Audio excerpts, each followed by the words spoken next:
Halo, perkenalkan nama saya Skolastika Febiendra Harun dengan NIM G0023-182. Di sini saya akan menjelaskan sedikit pengetahuan tentang hal yang anatomi dari sistem neuroendokrin. Nah, yang pertama aku akan menjelaskan tentang area Brodmann dan fungsinya. Jadi di setiap otak-otak kita yang ini adalah hemisferium cerebri, baik dextra maupun sinistra. Itu kan ada gyrus, ada sulcus, ada lobus, ada bagian-bagian gitu kan. Contohnya ini ada nomor 4 ini. Itu kan ada di gyrus presentalis. Ini kan sulcus centralis ya. Terus ini di gyrus presentalis. Nah, itu dinamakan area Brodmann. Ada area Brodmann 4, area Brodmann 6, 8, 9, 10, 46, 11 dan seterusnya itu. Nah, di sini aku akan menjelaskan beberapa area Brodmann. Yang paling terkenal tuh ada ini, ada 4. Terus ada juga area Brodmann 6. Di depannya area Brodmann 4, di anteriornya. Terus ada area 312. Area Brodmann 4 ini dikenal sebagai area motorik primer. Sedangkan area 6 itu dikenal sebagai area motorik sekunder. Area 312 di belakangnya area 4 ini dia itu dikenal dengan area sensorik primer. Buat di sini juga ada area Broca yang terkenal banget, sama 4445 ini. Terus ada area striatanya ini di nomor 17, yang auditory di sekitar 41, 42, 43 ini. Terus kita lanjut ke bawahnya aja ya. Kita tahu nih area-area berapa aja yang ada di sini. Selanjutnya ada ini buat lebih jelasnya untuk kegunaannya. Ada primary motor cortex. Itu di gyrus presentalis atau di area 4 tadi, yang mengatur gimana geraknya tangan kita, bibir kita, mulut kita, penglihatan itu kan wajah kita gitu. Nah, terus bisa didukung sama area nomor 6 tadi yang sudah dari motor cortex di sini. Lalu ada area Broca di sini, dia adalah area bicara motorik. Lalu juga ada area auditory. Untuk menjelaskan bahwa mulai dari sebelah sini, dari dekat parietal sampai yang di dekat ini itu punya sifatnya spesifiknya masing-masing. Jadi kayak otak kita tuh bener-bener rumit banget karena ini mengatur setiap tempat itu mengatur suatu hal yang spesifik.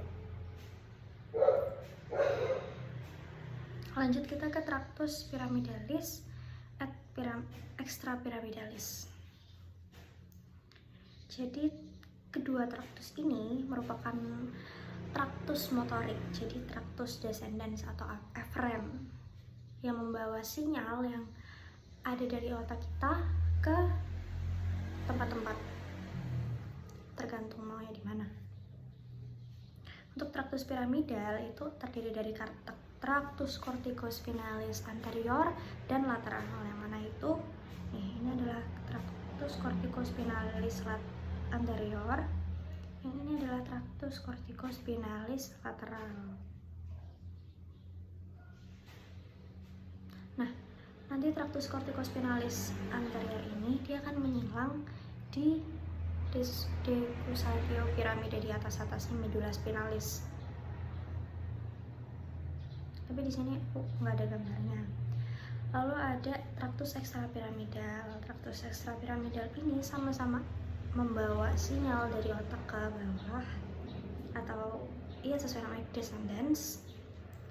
Ada beberapa traktus, ada yang lateral sama medial. Yang lateral itu ada traktus rubrospinalis di sini.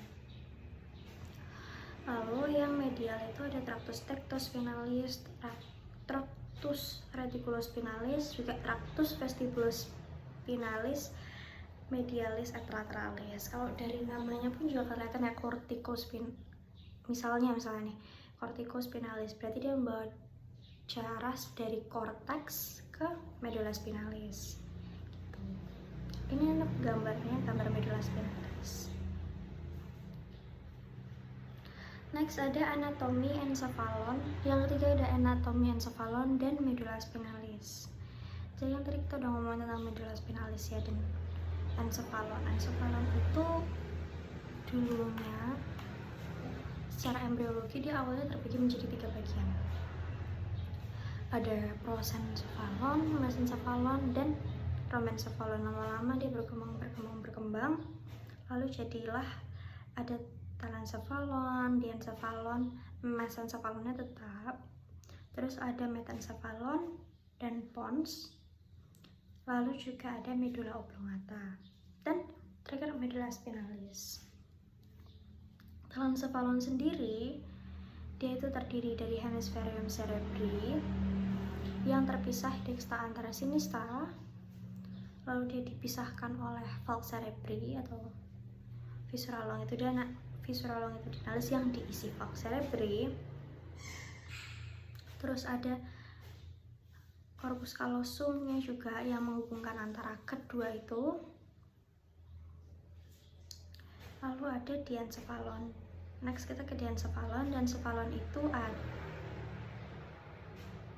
di bawah sini. Di bawahnya telencephalon, itu terdiri dari thalamus, hypothalamus, kelenjar pituitari. Udah itu sih. Ada pineal body juga. Lalu di sini tuh yang ada yang bentuknya itu kayak Mickey Mouse gini. Jadi situ ada substansia nigra dan lain-lain kali basalisnya juga ada di diencephalon. Lalu ada pons. Pons itu ada di bawahnya dari mesencephalon. Selanjutnya ada medula oblongata. Medula oblongata itu ada di bawahnya pons. Nah, ini ada cerebellum. Cerebellum itu setinggi pons. Oke, next ke medula spinalisnya. Jadi medula spinalis itu terbagi atas beberapa segmen. Ada segmen cervicalis, segmen lumbale, thoracal, segmen lumbal, dan segmen sacro. Nah, medula spinalis ini total nervus yang keluar dari medula spinalis ada 30. 8 dari segmen sakral, 12 dari segmen lumbal, 5 dari segmen pertama dulu dari awal ya. 8 dari segmen cervical, 12 dari segmen lumbal, 5 dari ulang.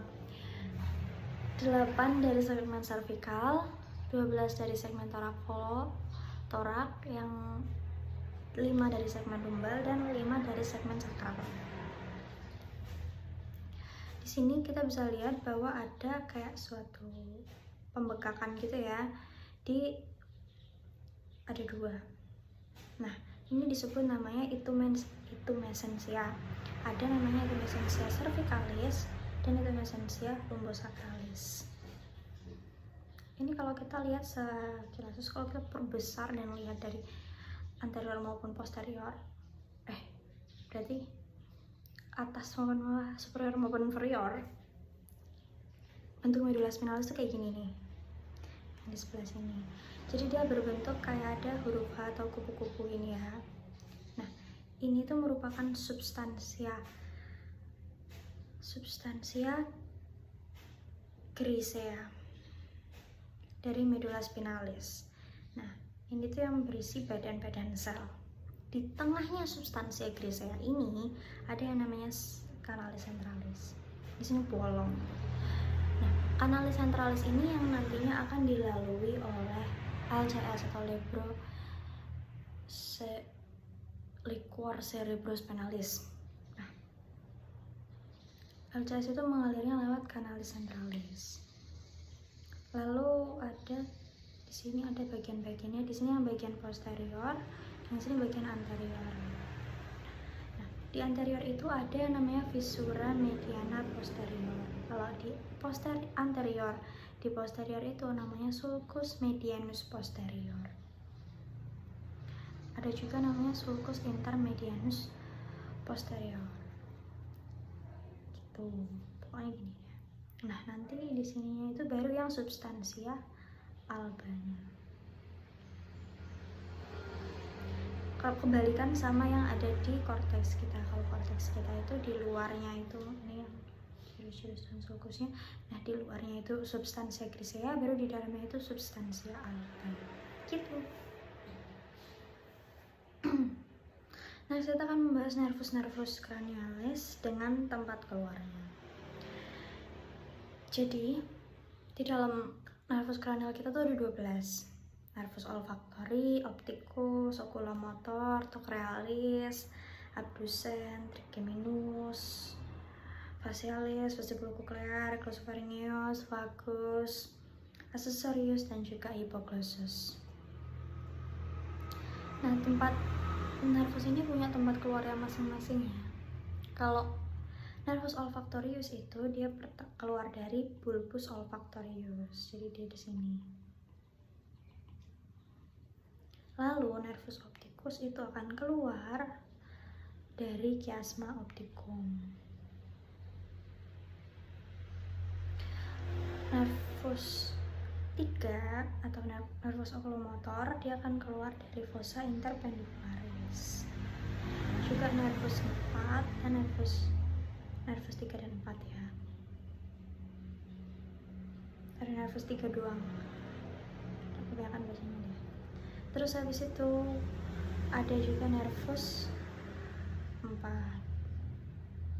Nervus 4 itu keluar dari sini nih, yang sebelah sini. Terus habis itu ada nervus 5. Nervus 5 itu keluar dari brachium pontis. Atau di sini nih. Yang gede banget ini adalah nervus 5. Dia ada cabangnya, cabang 1, cabang 2, cabang 3 gitu. Next ada nervus abducens atau nervus 6. Dia keluar dari sulcus bulbopontis. Selanjutnya ada nervus 7, nervus facialis. Nervus facialis itu keluar dari sini, sulcus posterolateralis. Nah, angulus bulbopontis. Angulus bulbopontis ini nggak cuma dilalui oleh nervus 7 aja, dia juga dilalui oleh nervus 7, 8, dan 9. 7, 8. Oke, next. Ada sulcus lateralis, sulcus posterolateраlis nih, yang di belakang sini. Nah, dia itu akan dilalui oleh nervus vagus, dari sini, nervus glossopharyngeus, nervus vagus, juga nervus accessorius. Jadi ada tiga nervus yang keluar dari sulcus posterolateраlis. Terus di bagian agak anteriornya dia akan keluar nih, akan keluar nervus hypoglossus atau nervus 12 gitu. Di sini keluar nervus 1. Kita recap lagi ya. Nervus olfactorius keluar dari sini, nervus opticus keluar dari chiasma opticum, nervus 3 keluar dari fossa interpendicularis, nervus 4 keluar dari sini, nervus 5 keluar dari brachium pontis, nervus 6 keluar dari sulcus bulbopontis, nervus 7, 8, 9, 7, 8, maaf, dia keluar dari angulus bulbopontis, habis nervus 8, 9, 10, nervus 9, 10, 11, dia keluar dari sulcus posterolateраlis, dan nervus 12 dia keluar dari sulcus anterolateраlis. Nah, tadi kita udah bahas tentang tempat keluarnya yang lunak, sekarang yang keras. Yang keras itu mulai ada di sini nih. Kita lihat dari penampakan di fossa krania dari bawah, terus di atasnya itu kita lihat. Pertama ada foramina cribosa. Foramina cribosa ini merupakan tempat keluar dari nervus olfactory, nervus 1. Next ada canalis opticus. Sesuai sama namanya, dia merupakan tempat keluar dari nervus 2 atau nervus opticus. Selanjutnya ada visura orbitalis superior yang ini. Dia merupakan tempat keluar dari nervus 3, oculomotor, nervus 4 atau nervus trochlearis, dan nervus 6, nervus abducens. Turun lagi kita ketemu sama foramen rotundum dulu. Foramen rotundum di sini merupakan tempat keluar dari nervus 5. Nervus 5 cabang 2. Next ada foramen oval. Foramen oval ini merupakan tempat keluar dari nervus 5 cabang 3 atau nervus mandibularis. Lalu setelah dari foramen oval ini kita menuju ke porus acousticus internus ini. Dia ini tempat keluar dari nervus 7, 8, juga 9. 7, 8, 11, maaf. Lanjut ke foramen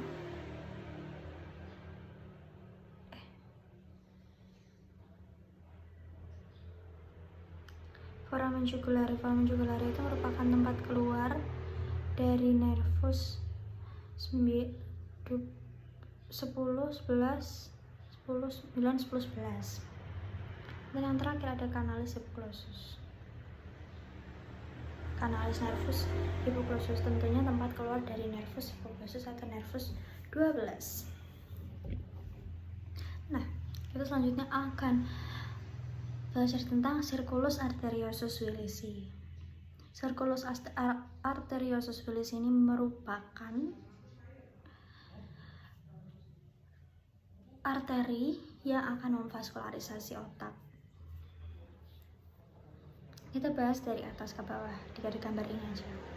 Yang pertama ada arteri communicans anterior. Arteri communicans anterior ini akan menghubungkan antar arteri cerebri interior. Selanjutnya ada arteri cerebri media. Dia merupakan lanjutan dari arteri carotis interna yang sudah bergabung bersama arteri. Jadi ini arteri carotis interna, ini arteri cerebri anterior. Sesudahnya jadi arteri cerebri media. Lalu ada arteri communicans posterior. Dia menghubungkan antara arteri carotis interna dengan arteri cerebri posterior. Gitu. Terus ada arteri basilaris di sini yang akan melanjutkan diri menjadi arteri cerebri posterior. Oke, arteri basilaris ini letaknya ada di sulcus basilaris di pons. Di sini nih. Berarti tadi itu ada di sekitar sini. Nih di sini nih ada circulus arteriosus Willisi. Ini bagian pontis, arteri communicans anterior, lalu arteri anterior mulai dari carotis interna. Selanjutnya kita akan melanjutkan ke jalur penglihatan.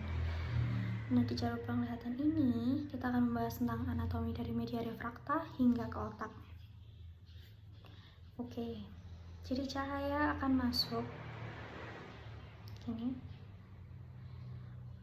menembus kornea ke lensa, lalu dia akan dijatuhkan tepat titiknya pada retina. Di sini ada makula lutea, ini tempat benar-benar banyak banget sel kerucut buat menyerap cahaya. Oke. Jadi di penglihatan kita itu di mata kita pupus ini ada 3 tunika. Yang pertama itu ada tunika fibrosa, terus ada tunika vasculosa, lalu ada tunica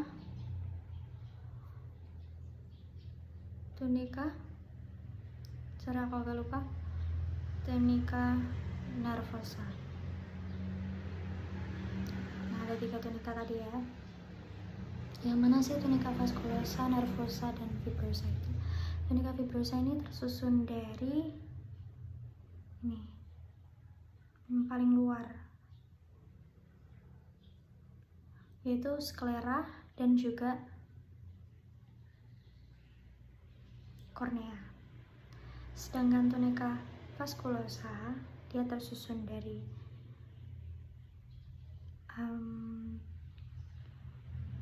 corpus ciliaris dan choroid. Lalu tunica nervosa dia tersusun dari retina. Retinanya ada yang pars ciliaris dan juga pars optica. Retina ini merupakan lanjutan dari nervus opticus. Di sini ada discus interoptiki, tempat keluar dari nervus opticus. Oke. Next kita ke media refracta. Nah, cahaya itu pertama masuk menembus kornea. Kornea ini bening. Tadi tunikanya itu di sini di perbatasan antara kornea dengan sklera ada yang namanya limbus. Lalu kan di mata kita tuh ada pupilnya. Pupil ini perbesarannya diatur oleh corpus ciliaris, terdiri dari musculus ciliaris, dari iris. Di sini akan berkontraksi maupun berelaksasi agar pupil itu bisa gede atau kecil. Sedangkan musculus ciliaris dan processus ciliaris ini berfungsi untuk mengatur besarnya lensa agar cahaya yang masuk bisa tepat jatuh di retina. Gitu. Untuk jalur, melanjutkan jalur dari retina, dia akan keluar pastinya ke sini nih, ke discus optiki, terus ke melewati ini nervus 1 atau nervus opticus. Lalu di sini tuh ada nih cahaya bagian dari sini, penglihatan dari sini, dia akan ke sini, lalu ke sini. Sedangkan cahaya yang dari sini dia akan ke sini, sini. Tapi basically nanti semuanya sama, cuman beda simetris gitu ya di kiasma optikum. Jadi dari sini, dari retina dia akan melewati nervus opticus menuju kiasma optikum. Dari kiasma optikum dia akan melalui tractus opticus menuju ke corpus geniculatum lateral. Setelah itu dia melalui radio optika di sini ke area 17-18 atau area striata, tempat penglihatan yang tadi udah area Brodmann yang kita bahas itu. Nah, area Brodmann ini berada di sekitar sulcus calcarina. Di sini buat gambaran lebih jelasnya ada yang bersilangan di kiasma optikum. Tapi tetap sama nih, tetap melalui radio optika ke area striata, tetap melalui radio optika ke area striata. Next, kita membahas tentang otot penggerak bola mata. Jadi bola mata kita itu bisa toleh kanan, bisa toleh kiri tanpa kita gini-gini ya. Nah, itu diatur oleh muskulus. Kita bahas dulu di sini ada musculus obliquus superior yang ini. Lalu juga ada musculus rectus superior, ada musculus rectus medial, ada musculus rectus lateralis. Di bawah sini, di bawahnya ada musculus rectus inferior. Jadi 4 ini sama ya, rectus. Sama di sini ada musculus obliquus superior dan di bawahnya juga ada musculus obliquus inferior. Kita bisa lihat aja di sini kalau misalnya musculus lateralis berkontraksi, rectus lateralis berkontraksi, dia akan memendekkan, berarti yang awalnya segini jadi segini. Otomatis bola mata akan bergerak ke arah lateral. Jika sulcus rectus medialis yang berkontraksi, dia lebih pendek, dia akan bergerak matanya ke arah medial. Jadi dia menarik matanya. Kalau musculus rectus superior berkontraksi, dia akan menjadi lebih pendek sehingga matanya bergerak ke atas. Begitu juga sama kayak musculus rectus inferior. Ketika berkontraksi, dia akan bergerak ke bawah matanya. Untuk musculus obliquus superior, berarti matanya akan bergerak ke arah superolateral. Kalau musculus obliquus inferior, matanya akan bergerak ke arah lateral medium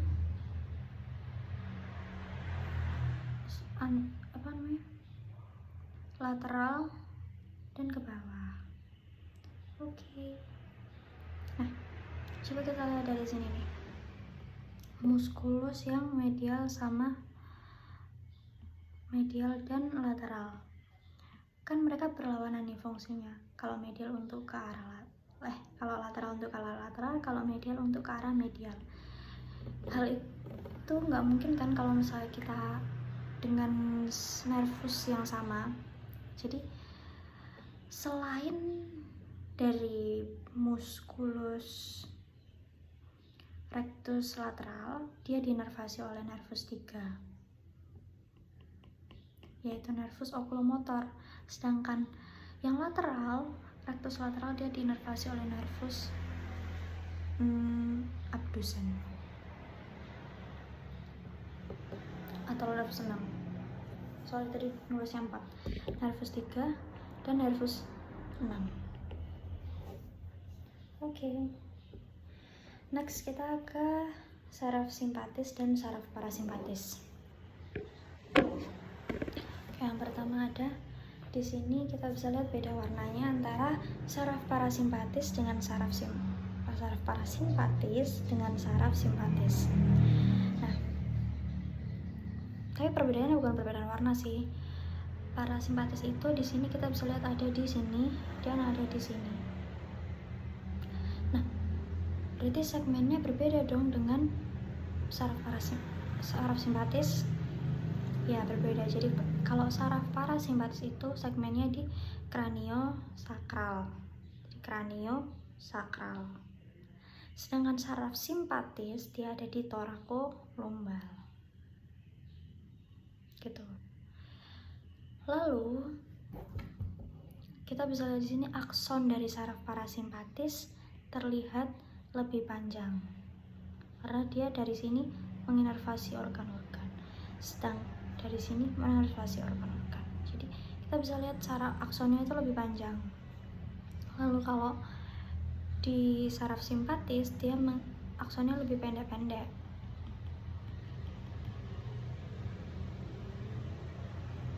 Tuh. Lalu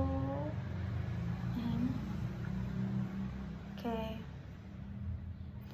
Selanjutnya dari saraf parasimpatis itu dia itu teraktivasi saat rest and digest atau saat kita istirahat dan mencerna gitu ya. Nah, jadi aktivasinya itu pada saat rest and digest. Sedangkan saraf simpatis itu bekerja saat flight or fight. Jadi saat kita dalam keadaan kondisi siaga. Next ada modalitas saraf kranial. Jadi kalau kita perhatikan banget di sini, modalitas itu terdiri dari 3 huruf ya. 3 huruf. Ada yang S, A. Ada yang C, S, E, dan macam-macam banget. Kita bahas tentang huruf pertama dulu aja. Huruf pertama itu bisa S, bisa juga G. S itu untuk spesial dan G itu untuk general. Spesial itu dia dipakai untuk organ-organ yang spesial seperti organ penglihatan, organ indera penciuman, pengrasa gitu-gitu. Sedangkan general itu ya udah organ biasa aja bisa pakai organ apapun gitu. Oke, dari situ udah dapat pengertiannya, udah dapat definisinya. Coba kita lihat di contohnya, nervus olfactorius. Nervus olfactorius ini akan menginnervasi dari segala pembauan kita ya. Jadi dia S spesial karena dia organ penciuman. Sedangkan nervus opticus juga S. Kita coba cari yang G. Nah, nervus abducens itu G karena contoh nih, di rectus lateralis kita tadi kan diinnervasi oleh nervus abducens. Nah, nervus abducens itu menginervasi muskulus yang rectus lateral. Hal ini tuh juga bisa diinervasi sama nervus okulomotor. Okulomotor kan sama-sama di daerah mata, di sini gitu kan. Abducens itu menginervasinya gitu. Jadi dia general. Ya, sedikit-sedikit make sense ya. Jadi basically kayak gitu. Terus huruf kedua itu ada antara S atau V. S itu dua itu tadi S atau V ya. S itu untuk somato, V itu untuk visceral. Ini gampang banget sih. Jadi kayak ya udah organ visceral itu pokoknya huruf keduanya V. Kalau organ somato itu huruf keduanya S. Kita ambil contoh di sini. S di sini ada nervus vagus. Dia ini ada V kan, V gini kan. Nah, coba kita pernah belajar di sistem digestif, which is organ visceral kita, itu nervus parasimpatisnya adalah nervus vagus gitu. Dan dia menginervasi organ visceral. Oke, untuk yang somato itu organ yang bisa kita kendalikan. Nah, contohnya ada di sini nih, extraocular muscle yang di nervus abducens lagi. Dia kan somato juga. Jadi kita bisa mengendalikan kanan kiri kita bisa mengendalikan itu. Jadi nervus abducens dan oculomotor itu bisa kita kendalikan. Oke. Terus habis itu kita udah bahas huruf 1, huruf 2, sekarang huruf ketiga. Huruf ketiga itu ada afferent dan juga efferent.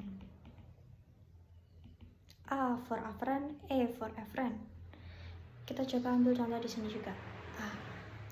Jadi A itu gini dulu aja deh.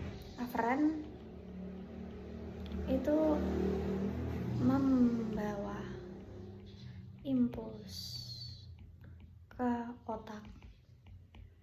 Sedangkan efferent dia itu membawa impuls dari otak. Oke. Afferent, oculomotor afferent. Olfactory itu afferent. Kenapa bisa gitu? Karena ini udah ada nih barangnya nih. Kita cium. Oh, ini barangnya. Jadi impulsnya tuh dibawa ke otak. Yang efferent. Kita ambil contoh di nervus abducens. Nervus oculomotor aja deh. Dua-duanya kan efferent. Nah, kita nih misalnya udah masuk nih baunya. Oke, ini afferent. Lalu kita nengok ke kanan. Ini bau apa ya? Oke, kita nengok kanan gini. Itu kan diperintah dari otak ke mata. Jadi efferent dari otak. Nah, jadi yang afferent itu ke otak, yang efferent itu dari otak gitu. Jadi basically kayak gitu aja. Oke. Sepertinya sudah selesai. Untuk sumber-sumbernya aku ambil dari Subota yang edisi terbaru, aku cantumin di bawah. Oke, thank you, sekian dan terima kasih.